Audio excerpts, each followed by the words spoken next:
যিহেতু আপোনালোকে গম পায় আমাৰ অসম বৰ্তমান জোন 5ৰ পৰা জোন 6লৈ ৰূপান্তৰিত হ'বলৈ আহিছে।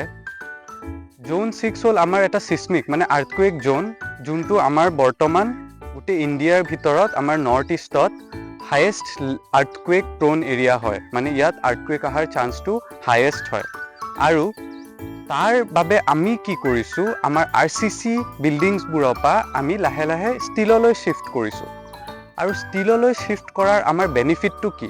প্ৰথম কথা হ'ল যে আমাৰ বিল্ডিংটো আৰ্থকুৱেক ৰেজিষ্টেণ্ট বনাবলৈ হ'লে বিল্ডিঙৰ যোনটো টোটেল লোড থাকে সেই লোডটো কমাব লাগিব। আমি যেতিয়া ষ্টিল ষ্ট্ৰাকচাৰ বনাওঁ তেতিয়া আমাৰ বহু পৰিমাণে লোডটো কমি যায়, কিয়নো আমি তাত কংক্ৰিট খুব কম পৰিমাণত ব্যৱহাৰ কৰা হয়, ৰুফ স্লেববোৰত কৰা হয়, আৰু ষ্ট্ৰাকচাৰ আমি গোটেইটো ষ্টিলেৰে বনাওঁ।